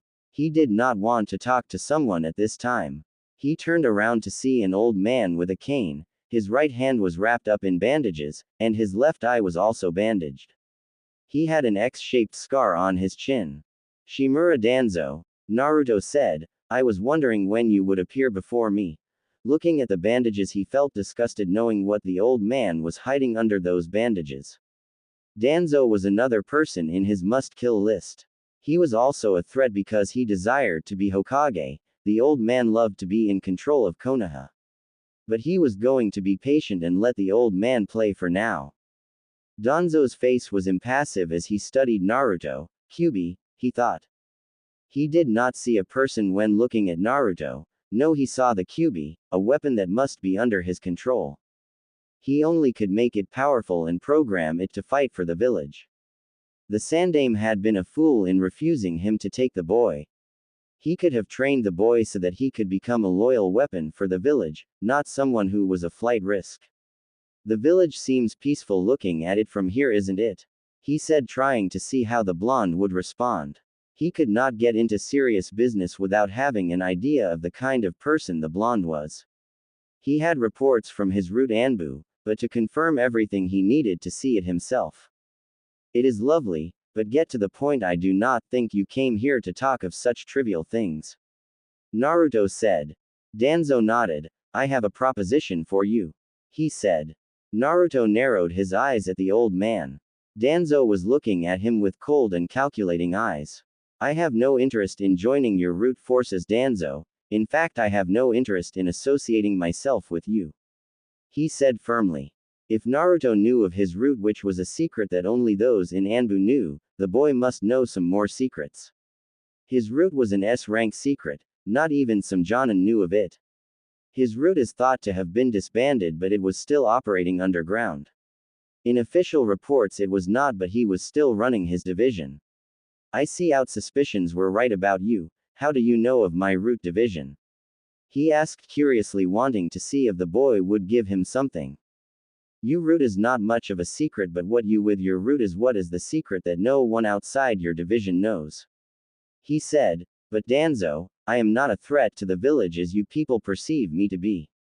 Danzo now saw a threat in Naruto. The boy spoke of what his route activities like, he knew what they did. It was not good for him. Anyone that did not agree with his ideals was a threat to him and his goals. What troubled him most was that he did not know the capabilities of the blonde. Then fact that Naruto was a Jinchuriku made him a threat if he was not working with him. But he was a patient man. Naruto was still young, he was bound to make crucial mistakes that would cost him. He would be ready to capitalize and get the boy to work with him. The power of the Kyuubi was needed to further his plans. If all else failed, then he would have to eliminate the boy. Danzo turned around to leave. My offer to join my cause still stands. I can make you great and teach you how to control the power of the Kyuubi should you join me. He said and disappeared. Naruto sighed. It went better than he had thought it would. He did not reveal much to the old war hawk. Danzo was capable of doing anything. He would not be surprised he sent his route to capture him. The old war hawk had a way of controlling people. But he did not fear that, because of his grandfather and his Sharingan, he could resist any hypnosis. No one could control him with a Sharingan. Zetsu appeared from the ground. It was just his head only. Naruto looked at him. How long have you been here? Long enough to hear everything you said to Danzo. Zetsu replied.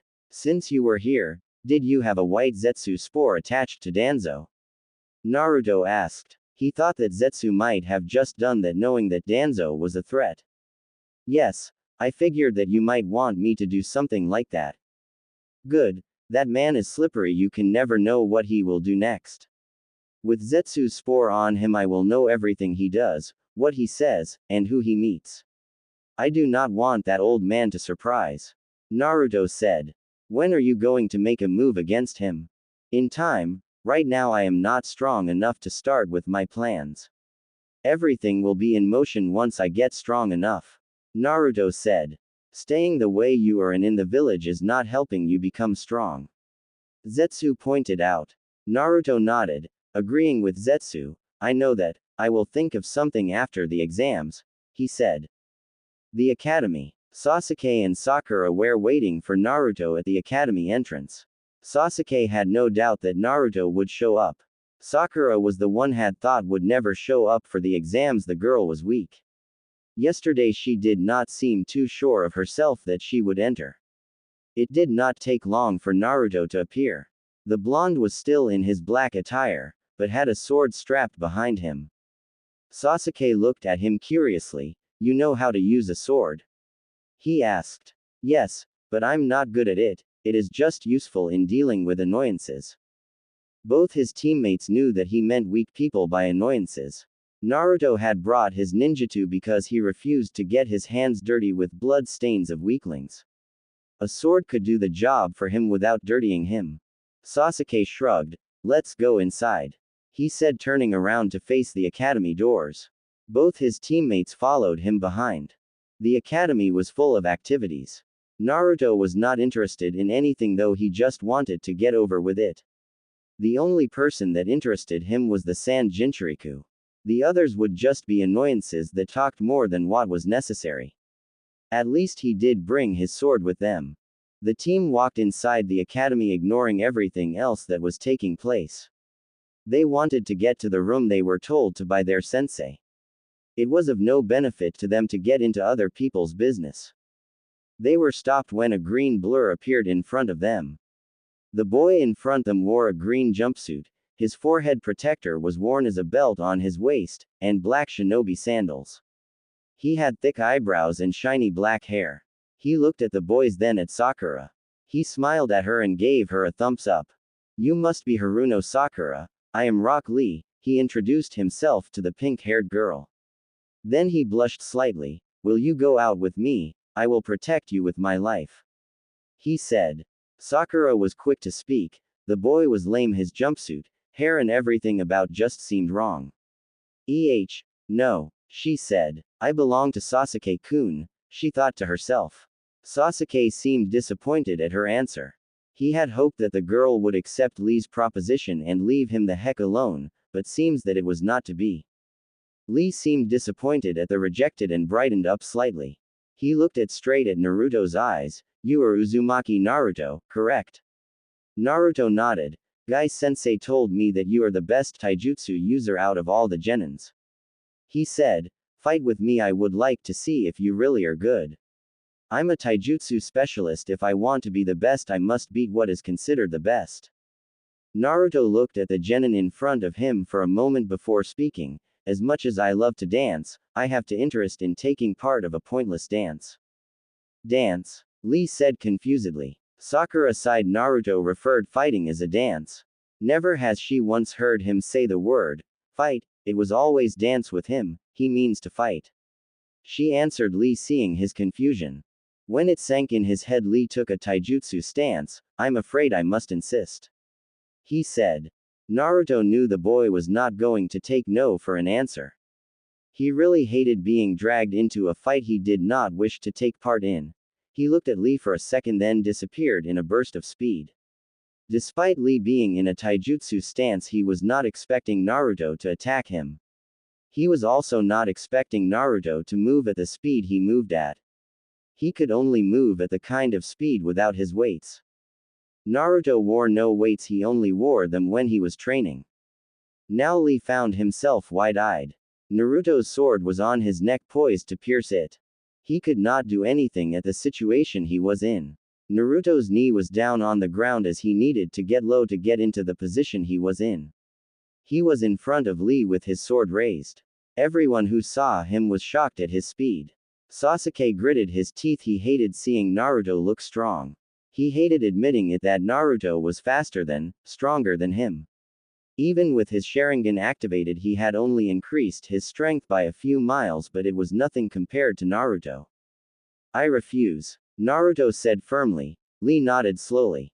Good, Naruto said, retrieving his sword. He sheathed it and walked past Lee, causing his teammates to follow him behind. They had an exam to take. Sasuke glared at Naruto's back with his fist clenched. He had tried so many ways to surpass Naruto, but he still failed to do that. He needed more power to surpass Naruto. If he could not defeat Naruto, then there was no way he was going to be able to defeat Itachi. He needed to beat Naruto first, then he would be able to defeat Itachi. Team 7 walked towards room 301 in silence.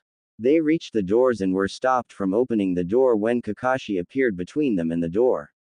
Kakashi's eye smile was in place as well as his orange book, Make Out Paradise. Kakashi-sensei, what are you doing here? Sakura asked, looking at her sensei. Kakashi was a little surprised that Sakura had decided to enter the exams. He looked at Sasuke. Sasuke was the reason the girl entered the exams. If Sasuke was not in her team, she would never have entered the exams. With the look he saw on her face yesterday, it was truly a surprise that she decided to come. I should not be surprised, Kakashi thought to himself. There was really nothing that Sakura would not do for Sasuke. He sighed and closed his book. I'm glad that you all decided to take part in the exams, he said, but to be honest with you, the Chunin selection exams can only be taken by a team of 3. For example, if Sakura had decided against taking part in the exams, Naruto and Sasuke would have been eligible to take part in the exams. Sakura felt relieved that she had decided to take part in the exams, or she would surely have disappointed Sasuke. She had no doubt that Naruto was going to participate, but that would not have mattered had she decided against participating in the exams. Sasuke would have been upset with her had she stood in the way of him taking part in the exams. She looked at her sensei. Why did not you tell us that yesterday? I wanted everyone to participate on their own choices, not because they were forced to. If you had decided not to take part in the exams, Sasuke would have forced you to enter. He replied, earning a nod from Sakura. She knew it too well. Sasuke would have forced her to enter the exams. She was not sure how Naruto would react if she had chosen not to enter, but thinking of it, Naruto might have cared either way.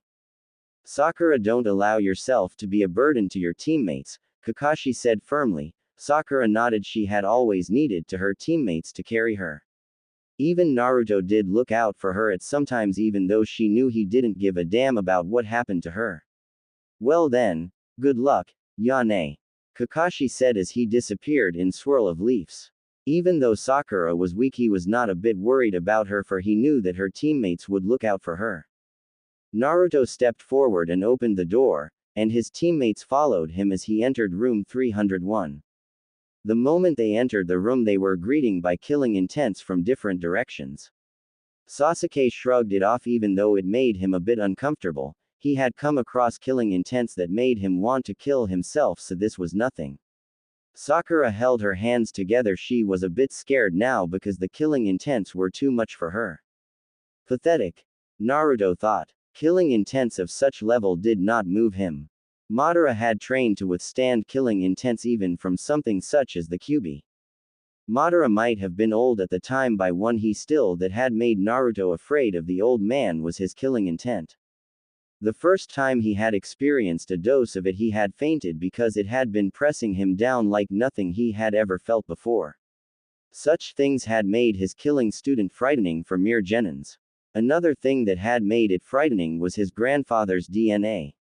Naruto possessed a bit of Madara's chakra. He did not let it leak because he did not want to scare anyone. There were a lot of genins in the room. They had not expected the participants to be in the exams. There sure are a lot of them, Sakura commented, earning a nod from Sasuke. It did not matter to Sasuke though. He was happy. So many participants meant he would have more competition. Sasuke-kun, you are late, Ino yelled as she jumped on Sasuke's back, placing her head on his shoulder. It was obvious that Sasuke was annoyed by the girl's actions. One would see it because the Uchiha's eyes were twitching. He was not the only one who was annoyed by Ino's actions. Sakura was displeased. She grew a tick mark on her forehead. Ino did not see Sakura. She was busy with her Sasuke. It has been long since we last saw each other, Sasuke-kun. How have you been? Ino asked. If Sasuke was going to respond, he never got the chance to do so. Get away from Sasuke-kun, Ino pig. She yelled angrily as she marched to get Ino off Sasuke. There was only one girl for Sasuke and that girl was her, not Ino. Ino took notice of Sakura's presence in the room. She had not seen the pink-haired Bunchi, her eyes were only on Sasuke. She looked around and saw Naruto with arms crossed on his chest and a bored look on his face. He is kind of hot, she thought with blush. She looked back at Sakura and smirked. If it isn't big ugly forehead Sakura, I thought you would be at home playing makeup. She said. Sakura grew another tick mark on her forehead. Ino was making her look bad in front of Sasuke. She could not tolerate something like that. No, it was unacceptable. You guys are taking the troublesome exams too, this is so troublesome. A lazy voice of Nara Shikamaru spoke, knocking Sakura off her thoughts. Naruto looked at the genin and did something that shocked both Sasuke and Sakura. He smiled at Shikamaru. It was a small smile, but a smile nonetheless. They had never seen him smile since the formation of Team 7. His face was always impassive or with a bored expression.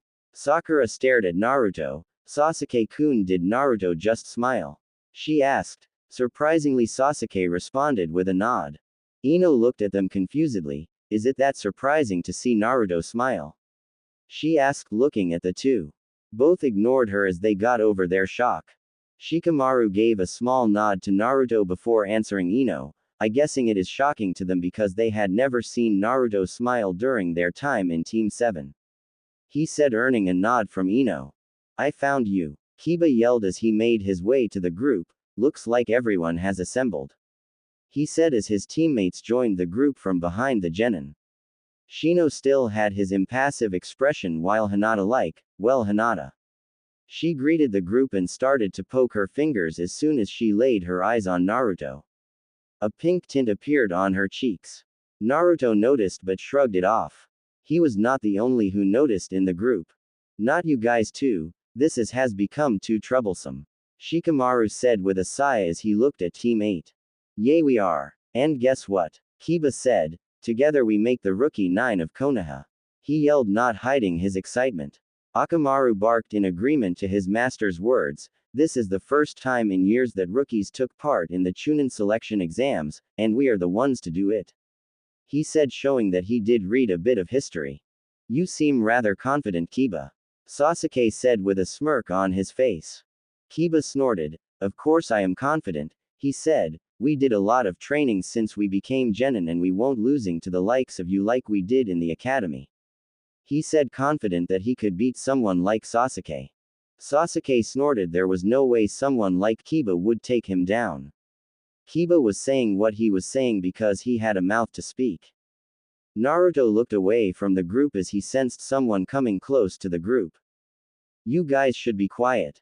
Aren't you the rookie genins? I silver-haired genin said as he approached the group. The group took a look at him. The genin had silver hair, his eyes were small and black in color, and he wore large round glasses. He had a Konoha forehead protector tied on his forehead, signifying that he was a shinobi from Konoha. He wore dark purple pants with a shuriken holster on his right hip, dark purple shirt and black shinobi sandals. He looked to be in his early 20s if not late teens. You are screaming like school girls. This is not a picnic. He said, earning glares from some of the genins. Who the hell do you think you are? Sasuke said, feeling insulted by the genin's remark. It was damning to his pride to be called a school girl. Me? The elder genin asked, half surprised. I'm Kabuto, but I'm not the one you should be worried about. Look behind you, he said. The rookies looked behind them to see pissed off genin staring at them. Naruto did not bother to look around. They could stare at him all they liked, he would not care. It was not like they could do anything to him. Most of the genins felt nervous because of the glares that they were receiving from the other participants. It was like the whole room was against them. Ino and Sakura paled seeing the glares. If there was a bed somewhere in the room they would rush over to it and hide under it. Hinata was quick to get behind Kiba. She was using Kiba as her shield. Naruto looked at Kabuto with an unreadable expression. There was defiantly suspicious about Kabuto. Those guys are from the village hidden in rain, they have short tempers. You may want to keep your voices down to avoid making them angry. Kabuto said, looking at the rain genins. The rookies looked at the rain genins, they indeed looked like trouble. Their glares were enough to make the female rookies shudder. Well, I guessed I can't blame you. You are clueless rookies after all, he said as he glanced at Sasuke. Naruto noticed this. It was not the first time Kabuto looked at Sasuke with interest. Sasuke was unaware of the glances Kabuto was giving him. But Naruto could tell that Kabuto took interest in Sasuke. Well, I guess you guys do remind me of myself, Kabuto said in mirth. So this is your second time taking part in the exams? Sakura asked with a bit of hesitant. No, this is my 7th time actually. The Chunin selection exams are held twice a year, so this also makes it my 4th year taking the exams, Kabuto replied with a small smile. Kiba whistled. The exams must be hard if a person can fail them 6 times. Naruto raised a brow. 7 times taking the exams, thought. He could not have failed so many times unless he was doing it intentionally. He could not see how anyone would fail the Chunin exams 7 times. Even someone with half brains could not fail the exams so many times. Since you guys remind me of me, I will show you what I have gathered for the exams, he said, taking out a deck of cards from his pouch. These are Nin info cards. I have gathered information on every participant in the exams. Do you have information on individuals?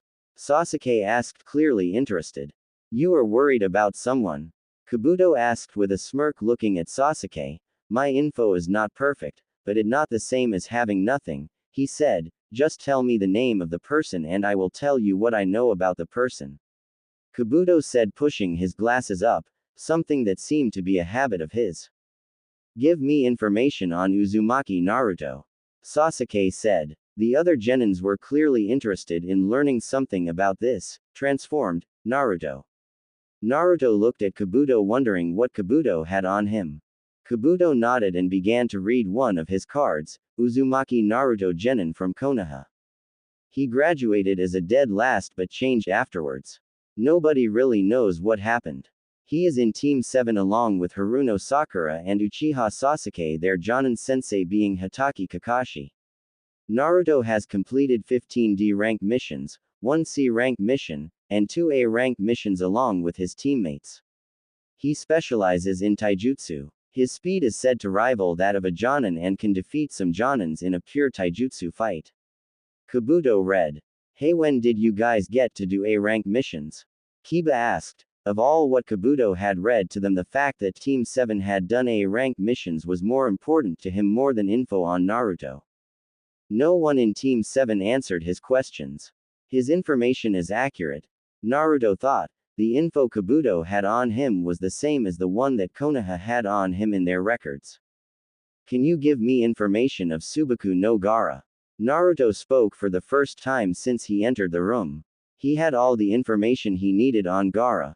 He just wanted to see what Kabuto had on the Jinchuriku. Kabuto nodded. Subaku number Gaara, Genin from Sunagaku. His sensei is Baki, teammates are his siblings Subaku no Tamari and Kankuro. Gaara has done 15 D rank missions, 7 C rank missions, 5 B rank missions, 3 A rank missions. In all his missions he has never been hurt, he comes back without an injury. He has a sand defense that protects him. It is said that his sand defense is the ultimate defense. His ninjutsu is based on sand only, his taijutsu is poor, and genjutsu. Kabuto read out, looking the expressions of the genins. Most of them were sweating cold. A genin who goes on an A- rank mission and comes back without an injury was someone they did not expect to come across. Kabuto smirked at their reactions. Even Sasuke seemed a little over the edge by the information he read. He looked at Naruto. Naruto showed no reaction to what he had read, like the blonde already knew everything. Nothing I don't already know, Naruto thought. He had information on every Jinchuriku.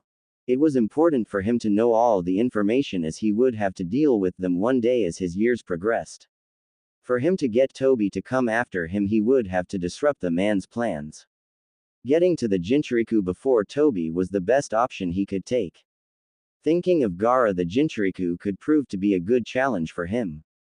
He would surely like to test this so-called ultimate defense that Jinchuriku is said to have. I will tell you the contestants you should avoid in the. Kabuto spoke but was cut off by Naruto. There are no other strong contestants, the rest are weak, they are nothing but annoyances. Naruto said a little too loud. All the contestants heard him but Naruto did not care if they did. A team of sound genins did not take Naruto's words kindly. They were going to show Naruto who was weak. Let's show the blonde that we are not weak. One said in a rough voice, earning nods from his teammates. They were about to charge at Naruto when a puff of smoke was born within the room. I will not accept that kind of behavior in here, got that? A figure that was one with the smoke that had been born within the room said, sternly glaring at the students. He leaked out a dose of his killing intent to make his point. The killing intent prompted the genins to nod vigorously.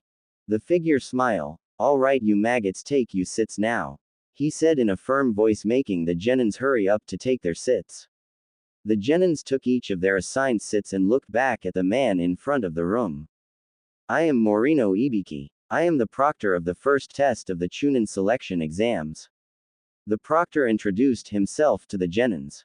Those who do not follow my rules will automatically fail, he said as he released a burst of ki, scaring some genins in the room. The first test will be a written test, he said as Chunins began to drop papers in front of each cited genin.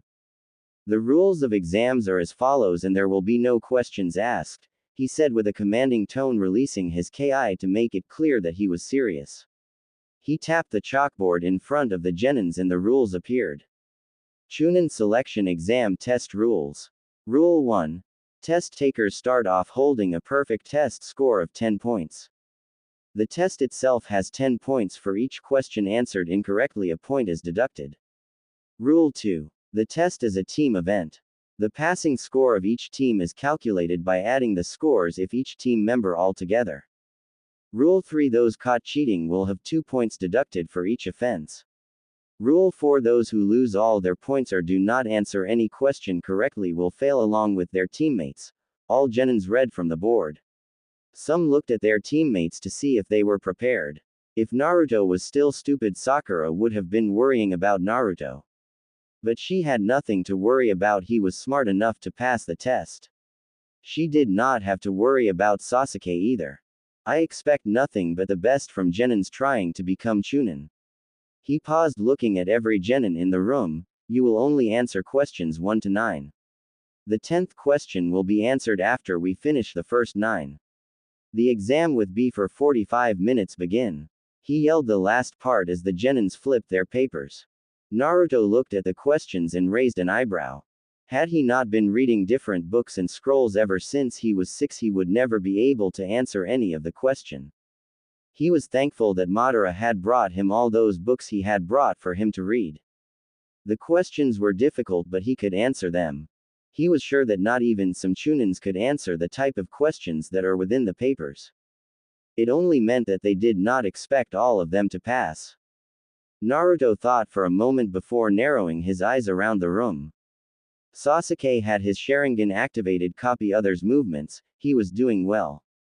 If it was not for the fact that he had been hiding his Dujutsu, he would have surely doing the same as Sasuke just to make things interesting. He looked at room and seemed like most are cheating. Information gathering, Naruto thought, looking at the genins who were cheating. He concluded that they are accepting the genins to cheat without getting caught. It was a test to see if one had information skills. Such skills were useful for missions. Naruto did not have to worry about having to acquire such skills, he had Zetsu to do it for him. But that did not mean he did not learn a thing or two from him. He did learn a few things so that he could look for information himself whenever Zetsu was unavailable to do it for him. Because gathering information would involve breaking into offices, private buildings, one has to be discreet. Such acts would get one killed should they be caught in the act. The Hyugas had their Byakugans activated. The Byakugan was a useful tool for something such as gathering information because of its ability to see through solid objects. They did call it the all-seeing eye. Hinata looked to be checking him out. He figured the girl might have been looking to see if she could help him since he had not yet answered any questions. He sighed and began to answer the questions. A few genins got caught cheating, which resulted in them being thrown out of the room.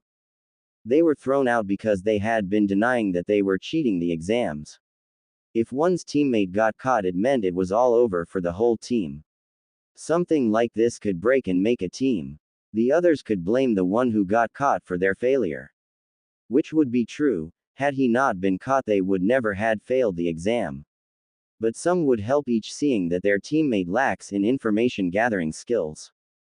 The 45 minutes was over and Ibiki stopped them from answering any more questions. We will now begin with the 10th and final question. He announced, making everyone look up to him. Now before we begin, I should tell you that there is an added rule to the question. Now this rules are of desperation. He paused to let the words sink into their heads. The first rule is whether or not you will take the question, he said, making the genins look at him confusedly. Tamari, Naruto recognized, asked a question for everyone. What will happen if we choose not to take the question? She asked curiously. If you choose not to take it, your points will be dropped to 0 and you will fail along with your teammates. He spoke. Then we take the question. A genin yelled out, standing up from position. The other genins nodded in agreement with him. Another rule is associated with this question. If you take the question and answer it incorrectly, that person will lose the right to become Chunin ever again. Ibiki stated with a serious tone, making them believe that he was dead serious. Well, apparently Kiba did not get it. He shouted his thoughts. What kind of stupid rule is that? There are people who have taken the exam multiple times right here. He shouted, pointing at Kabuto, who had told the rookie 9 that he had been taking the exams for the 4th year now. Ibiki smirked. You guys are just unlucky. This is this year's rule. Some genins began to look at their teammates, trying to figure out what they were going to do. Whether take the question and risk being unable to become a Chunin should they fail.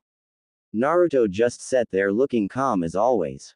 But I am a nice guy, he said, getting the attention of the murmuring genins. I am giving you a chance to choose whether to take the question or not. He paused for a moment to let them think.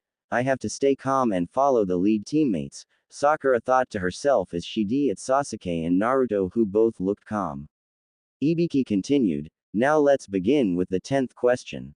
Those who do not wish to take the question may raise their hands, and once their numbers have been confirmed, they may leave. Silence engulfed the room as everyone was in their thoughts.